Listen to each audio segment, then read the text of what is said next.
nagsalita po ang Justice Secretary Remulla na sinasabi nila dahil sinira daw ang mga ebidensya na nagpapatunay na crimes against humanity sa drug war ni Tatay Digong, kaya daw nila ibibigay sa ICC.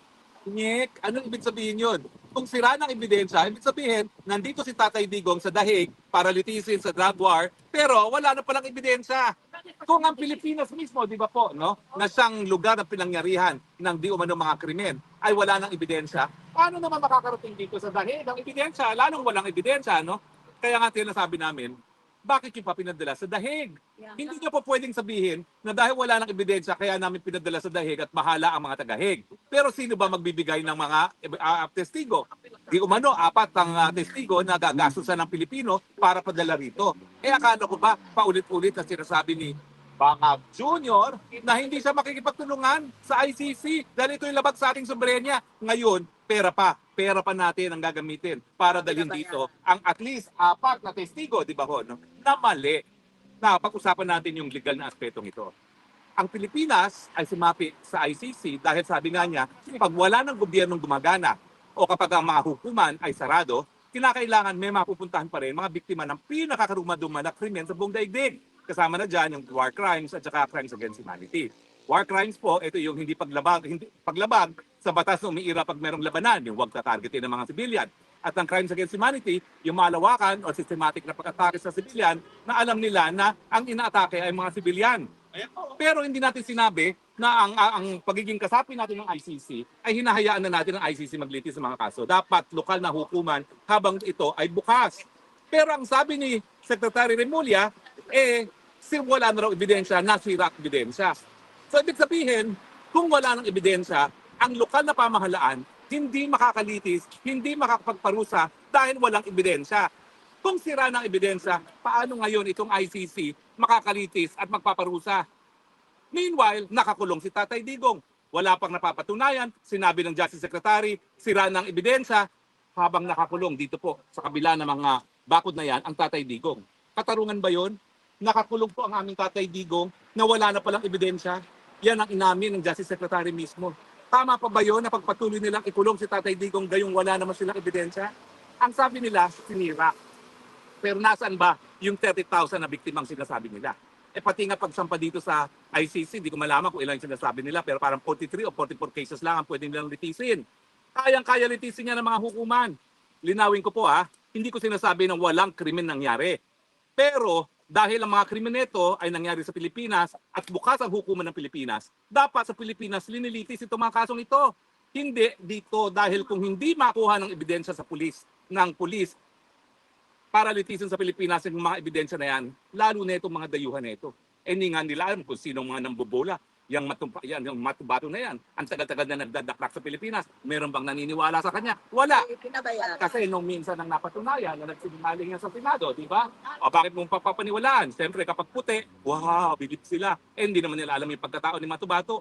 Mas mabuti talaga at yan ang dahilan kung bakit dapat sa lokal na hukuman litisin yan kasi makikilala ng mga Pilipinong huwes ang pagkatao ng mga tao. Malalaman nila kung nagsisinungaling o hindi. Kasi mga puti naman, siyempre, hindi nila alam ang ugali, hindi nila alam yung mga facial expression ng mga Pinoy pag nambobola, di ba ho? No? Samantalang ang Pilipino magistrado, nalalaman yan.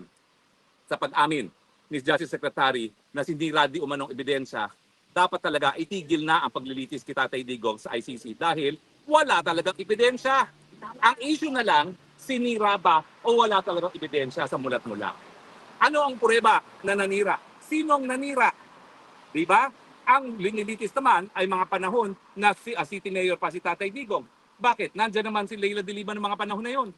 Ang hirap ni Leila de Lima, nung siya ay Justice Secretary, putak siya ng putak laban kay Mayor Duterte, pero wala naman siyang ginawa. Sino may kasalanan kung nagkasiraan nga ng ebidensya? 6 na taon naman umupo sa kapangyarihan si Leila de Lima bilang chair ng CHR at saka kalihim ng Department of Justice.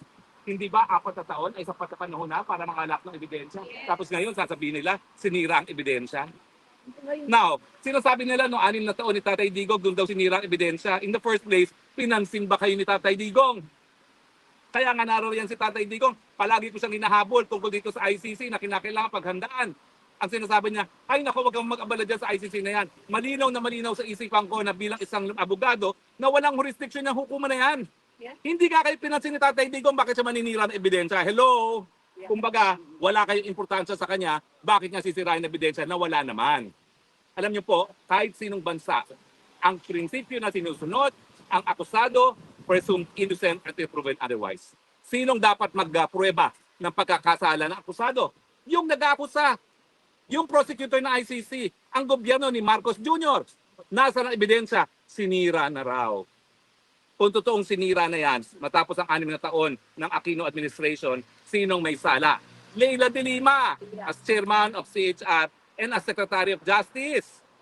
Ang ingay-ingay niya yung mga panahon na yon. I will prove that the Davao of the Squad is controlled by Mayor Duterte. Walang nangyari. At matapos ang 6 na taon na naman, ngayon 9 taon na, tsaka siya maghahanap ng ebidensya. Alam nyo, may dahilan kaya kung bakit ang ordinaryong krimen dapat binablatter. Kasi yung blatter na yon, record, as soon as nangyari, di umanong isang krimen. Dahil pag lumipas na ang panahon, talaga magkakalimutan na yan at magkakawalaan ng ebidensya. Di ba? Pero sa tingin ko, kung ako'y abogado mismo ni Tatay Digos sa ICC, gagamitin ko yung sinabi ni Justice Remulla, nasira ng ebidensya. Kung nasira ng ebidensya, hindi na maibabalik. Di ba? Di ba pag sira na, hindi na maibabalik. At kung wala ka ng ebidensya, bakit pa nakakulong si Tatay Digong na hindi pa napapatunayan nagkakasala? At dahil sira na di umanong ebidensya, hindi na mapapatunayan ang pagkakasala ni Tatay Digong.